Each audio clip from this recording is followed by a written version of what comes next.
আসসালামু আলাইকুম, সবাই কেমন আছেন? আশা করি সবাই ভালো আছেন এবং আপনাদের দয়ায় আমিও ভালো আছি। আমি আপনাদের প্রিয় রিমু বলছিলাম পিরোজপুর থেকে।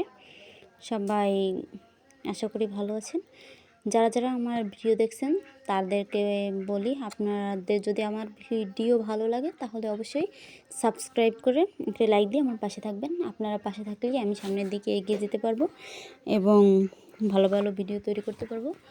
আমার ভিডিও তৈরি করার মূল উদ্দেশ্যই হচ্ছে আমার জীবনে চলার পথে কি কি করি এগুলো তুলে ধরা আপনাদের কাছে। তাই আমি আমার ভালো লাগে দেখে ভিডিওগুলো করি। বিশেষ করে ভিডিওতে কথাও বলতে পারি না তেমন, তাই একটু আমার কথা হয়তো আপনাদের খারাপ লাগতে পারে। তা খারাপ লাগলে প্লিজ ক্ষমার দৃষ্টিতে দেখবেন এবং সবাই আমাকে মাফ করে দেবেন। আজকে শেয়ার করব আমি সারাদিনে কি কি করলাম এগুলোই।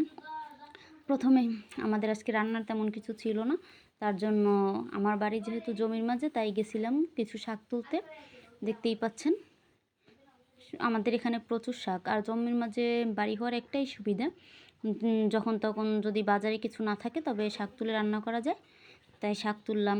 এরপরে ছাদে গিয়ে কিছু তেঁতুল ছিল ওইগুলো রোদে দিলাম, তারপরে একটু ভর্তা বানিয়ে খেলাম সবাই মিলে পরিবেশ। এরপরে রান্না বসালাম। আজকে রান্না করব মাছ, তাই মরিচ কষিয়ে নিচ্ছি।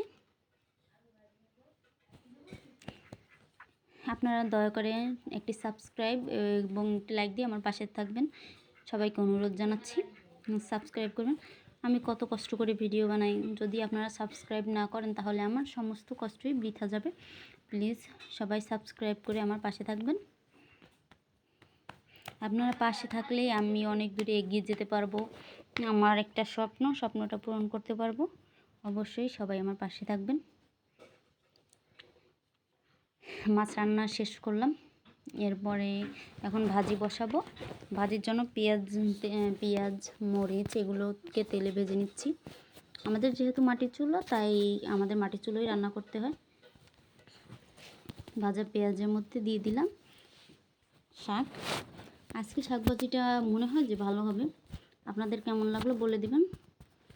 এরপরে আবার রান্না করলাম, আরও একটা মাছ ছিল, দুপদের মাছ আজকে।